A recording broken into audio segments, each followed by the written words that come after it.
आप सभी का एक नए वीडियो में बात करेंगे निफ्टी 50 और बैंक निफ्टी के ट्रेंड की आने वाले दिन में क्या लेवल्स रह सकते हैं, उसके बारे में समझेंगे। आज कैसा मार्केट था इसकी अभी एनालिसिस करेंगे और साथ में ऑप्शन चेन से कंफर्मेशन लेंगे और हम जानेंगे ब्रॉडर मार्केट क्या कह रहा है, आगे किस तरीके का ट्रेंड देखने मिलेगा। अगर हम ब्रॉडरली निफ्टी 50 की बात करें तो इंपॉर्टेंटली आपको सामने देखने के लिए मिल रहा है, अभी भी हम ट्रायंगल के अंदर में ट्रेड करते हुए नज़र आ रहे हैं। अगर हमने देखे तो एकदम परफेक्ट डिमांड जोन से हम यहाँ पे एग्जैक्टली हमने बाउंस किया और ये मैंने आपको जानकारी टेलीग्राम चैनल पे चार्ट के थ्रू भी दी थी और मेरे कमेंट्री में भी कही थी। और अभी भी हम देखें तो एक ट्रायंगल का फॉर्मेशन लेके मार्केट ट्रेड कर रहा है, यानी अभी भी एक मार्केट साइडवेज कंडीशन में है। बहुत ज़्यादा यहाँ से आपको तेज़ी अभी फ़िलहाल ये देखने नहीं मिलेगी, तो तेज़ी और मंदी की संभावनाएं थोड़ी सी कम है। ब्रॉडरली मार्केट थोड़ा साइडवेज है। आपको यहाँ पे इस ट्रायंगल के अंदर में थोड़ी बहुत वॉलेटिलिटी ज़रूर देखने के लिए मिल सकती है, बट जैसे जैसे स्क्वीज़ होगी वॉलेटिलिटी, मार्केट में एक बड़ी तेज़ी या गिरावट की संभावनाएं बनती जाएगी। तो इस ट्रायंगल को ही हमें हमारा अगर ओवरऑल देखें तो मुझे सपोर्ट रेजिस्टेंस की तरह ट्रेड करना है और उसके बाद ही हम कुछ डिसाइड करेंगे कि किस तरीके से आगे ट्रेड होगा। इसलिए मेरे लिए अभी यहाँ पे बहुत ज़्यादा तेज़ी मंदी की कोई संभावना ही नहीं है। सबसे पहले मैं यहाँ पे बात करूँगा बुलिश लेवल्स की, कि अगर मार्केट में कल तेज़ी होती है तो क्या हो सकता है। तो तेज़ी होने की संभावनाएं हैं, क्योंकि यहाँ पर अगर आप देखेंगे तो बेस से एक फ्लैग टाइप का फॉर्मेशन बनते हुए नज़र आ रहा है। जैसा हो सकता है कि नेक्स्ट कल है फ्राइडे, तो थोड़ी बहुत वॉलेटिलिटी प्रॉफिट बुकिंग देखने के लिए मिले, या फिर अगर बुल ट्रैप होता है तो इमीडिएटली ब्रेकआउट भी देखने मिले। और मंडे को फिर से हो सकता है कि एक साइडवेज पैटर्न आपको देखने के लिए मिले। इसलिए मेरे लिए नेक्स्ट 2 दिन काफ़ी क्रूशियल रहेंगे नेक्स्ट ट्रेंड के लिए, कि किस तरीके का यहाँ पे आउटलुक निकल के आता है। तो सबसे पहले हम बात करेंगे बुलिश लेवल्स की, कि हमारे बुलिश लेवल्स क्या होने चाहिए। हमारे लिए फ़िलहाल बुलिश लेवल्स रहेंगे 17,300 से लेकर ऊपर में 17,500। मुझे नहीं लगता कि 17,500 से ऊपर हम निकलते हुए नज़र आएंगे। वहीं अगर मैं बेयरिश लेवल की बात करूं कि अगर यहाँ पे गिरावट होती है तो क्या लेवल्स रह सकते हैं, तो अगर हम सपोर्ट की बात करें तो इसमें एक अच्छा सपोर्ट 17,150 के आसपास आता है। तो मुझे इससे नीचे की ज़्यादा गिरावट दिखाई नहीं दे रही है। 17,150 से लेकर 17,300 350 की रेंज जो है वो आपके लिए एक बेयरिश रेंज रह सकती है। साइडवेज रेंज की अगर बात करें तो मुझे लगता है कि साइडवेज की रेंज लगभग आज की जो रेंज है उसी के हिसाब से आपको नज़र आएगी, जो कि आती है लगभग 17,400 से लेकर नीचे में 17,300। ये 100-150 पॉइंट की जो रेंज है आप 300 या 450 भी इसे पकड़ सकते हैं। तो लगभग साइडवेज रेंज इसी रेंज में रहते हुए नज़र आएगी। बट मुझे मार्केट ओवरऑल थोड़ा सा एक वॉलेटाइल दिखाई देता है। तो इसमें जो ब्रॉडर रेंज है, ब्रॉडर रेंज आप पकड़ के चल सकते हैं, जैसे 17,100 से लेकर आपको लगभग 17,500, ये ब्रॉडर रेंज है। इस ब्रॉडर रेंज में आपको ट्रेड देखने के लिए मिल सकता है।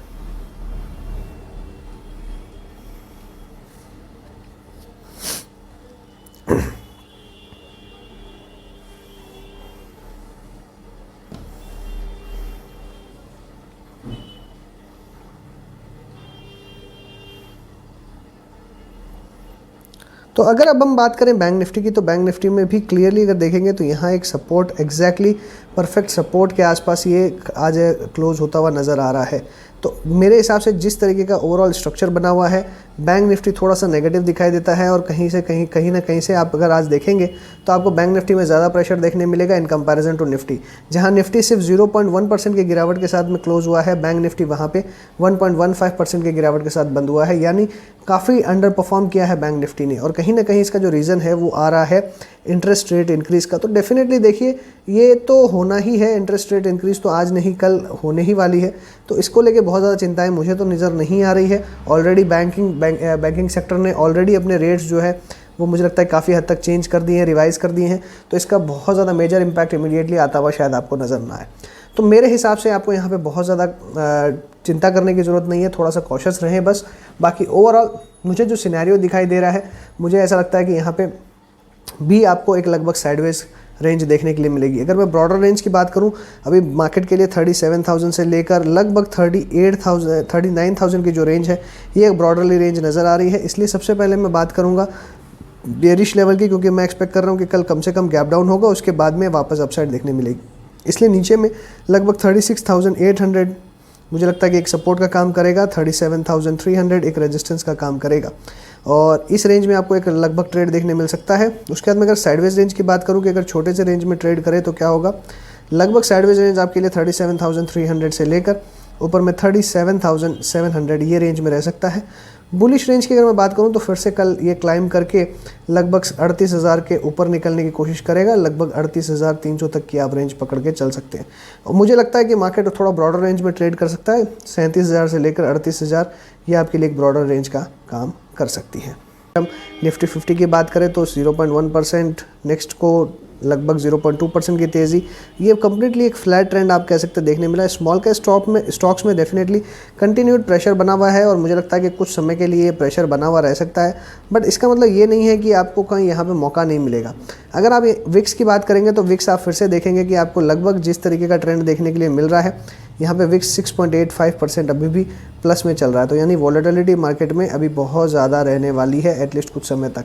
जनरली वॉलेटिलिटी 24 आते आते कूल ऑफ हो जाती है, बट अभी भी हम देख रहे हैं कि 22 पे है, इसका मतलब अभी वॉलेटिलिटी का ट्रिगर बाकी है। वहीं पे स्मॉल कैप स्टॉक्स में कंटिन्यूसली बिकवाली देखने मिल रही है। ओवरऑल जो ट्रेंड बना हुआ है थोड़ा सा स्मॉल कैप स्टॉक्स की तरफ खराब दिखाई दे रहा है, बट डेफिनेटली यहाँ पे भी रिकवरी जल्द आते हुए नजर आएगी, जो कि मुझे लग रहा है लगभग काफ़ी आते हुए नजर आ रही है।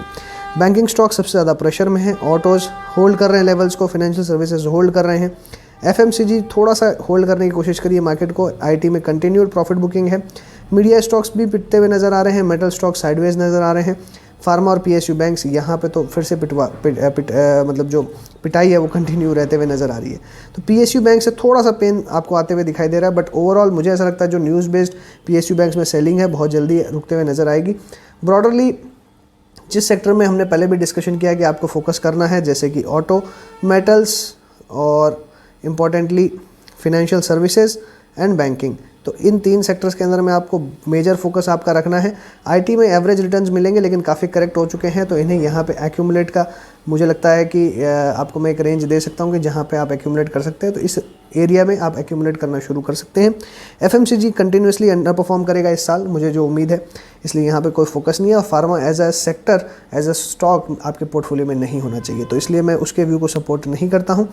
रियल एस्टेट स्टॉक्स में भी आप थोड़ी बहुत खरीदारी कर सकते हैं। ऑयल एंड गैस भी एक ऐसा सेक्टर है जहाँ पे मैं कभी भी आपको आपके पोर्टफोलियो में इन्हें रखने के लिए नहीं कहूँगा। तो जो सेक्टर्स हमने इस साल के लिए चुने थे लगभग उन्हीं में हमें फोकस बनाए हुए रखना है। अगर देखें तो हम आ चुके हैं मंथली एक्सपायरी में, और मंथली एक्सपायरी की तरफ अगर नज़र डालें, हमारी जो क्लोजिंग है वो क्लोजिंग आप लगभग देखेंगे 17,266 के आसपास है।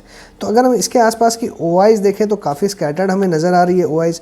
17,000 एक एग्रेसिव सपोर्ट की तरह क्लियरली हमें नज़र आ रहा है कि यहाँ पे मार्केट को सपोर्ट ज़रूर मिलेगा और आपको अच्छी खासी तेज़ी यहाँ से देखने के लिए एटलीस्ट ये सपोर्ट देखने मिलेगा। इससे नीचे जाता हुआ मार्केट आपको नेक्स्ट वीक में अभी तक तो दिखाई दे रहा है, नहीं दिखाई दे, क्योंकि अगर ओआईज की बात करें तो यहाँ पे लगभग 50 लाख की ओआई है और यहाँ पे 9.6 की, यानी 5x का यहाँ पे सपोर्ट डेफिनेटली है।